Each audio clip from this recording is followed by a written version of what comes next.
Les marchés avec CMC Markets. Trading de CFD sur action, Forex et indices. Bonsoir, c'est Seb du site atcac.fr. Voici la mise à jour pour l'analyse technique quotidienne du CFD France 40 faite en cours de séance le 18 mars 2014 à 19h44. Cette analyse technique est réalisée pour CMC Markets. L'indice parisien qui continue son rebond avec une hausse de 49 points par rapport à la clôture précédente.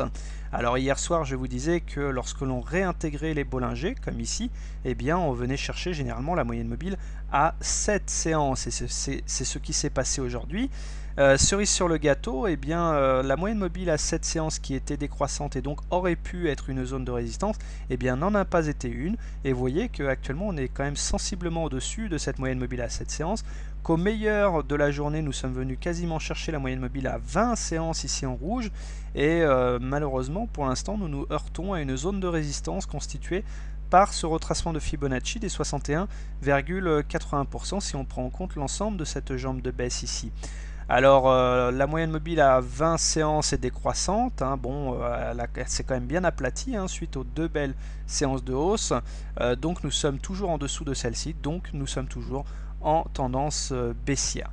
Pour repasser en tendance haussière, il faut clôturer au-dessus de la M20 et que celle-ci se retourne à la hausse, ce qui évidemment pour l'instant, vous le voyez, n'est pas le cas.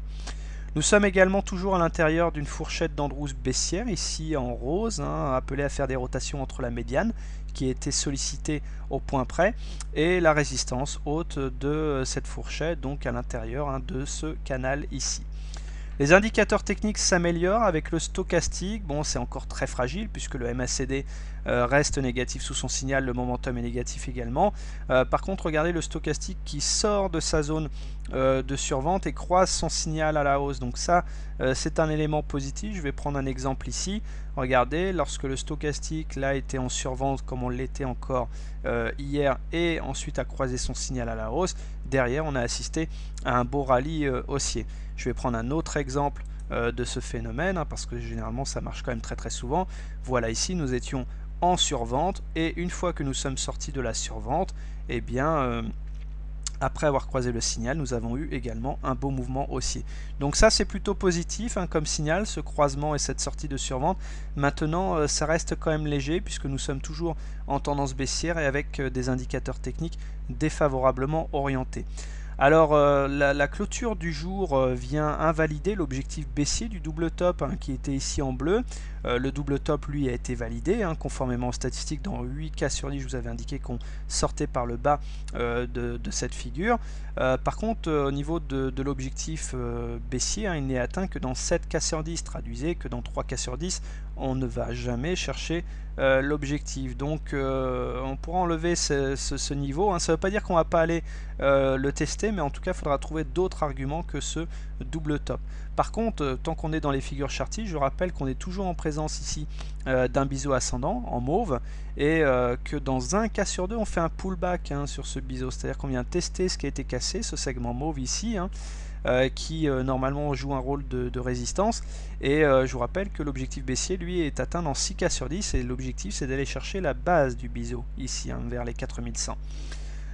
Voilà, donc si vous voulez acheter le CAC, eh bien, soit vous l'achetez maintenant, n'oubliant pas qu'on est toujours en tendance baissière avec des indicateurs mal orientés sauf le stochastique qui s'améliore, soit vous attendez des niveaux plus bas pour acheter. Et ces niveaux, eh bien, ça peut être les retracements de Fibonacci qui ont été cassés à la hausse, qui étaient des résistances et qui changent de polarité donc pour devenir support. Sinon, vous avez la moyenne mobile à 7 séances ici, hein, vers les 4296 points. Et puis après, en dessous, eh bien, vous avez également tous les retracements de Fibonacci, hein, vous voyez les valeurs en mauve à droite de votre écran, et vous avez ici, là, le plus bas de la séance du 14 mars, hein, les 4182 points. Pour shorter le CAC, hein, si vous le souhaitez, si vous voulez jouer la baisse, eh bien, soit vous shortez maintenant, soit vous attendez les zones de résistance qui ont produit leurs effets aujourd'hui, c'est-à-dire les 61,80% de retracement, donc les 4337 points, et sinon au-dessus la M20, 4349 points. Bon, après vous avez encore un retracement hein, à 4373 points ici. Et sinon, bah, vous avez toujours le haut de la fourchette Landrews rose, hein, donc les 4400 points, ça correspond également au fait de faire un éventuel pullback sur le biseau ascendant mauve. Voilà, pour résumer cette analyse technique, nous avons assisté à 2 très belles séances de hausse. Maintenant, il ne faut pas oublier qu'elles s'inscrivent toujours dans une tendance de fond baissière et dans un contexte où les indicateurs techniques sont mal orientés, excepté le stochastique qui peut éventuellement faire poursuivre hein, ce mouvement haussier. Voilà, je vous souhaite une bonne soirée, de bons trades. N'oubliez pas que jeudi à 21 h hein, aura lieu le traditionnel webinaire. On parlera des supports, des résistances, des canaux, des tendances de fond, des stop-loss. C'est un webinaire spécial débutant, donc si vous n'avez jamais entendu parler d'analyse technique ou si vous la découvrez et que pas mal de termes vous sont étrangers, ou alors tout simplement si vous souhaitez tester vos connaissances, eh bien ce webinaire est fait pour vous. C'est jeudi à 21 h et c'est gratuit. Voilà, bonne soirée, bon trade et à demain.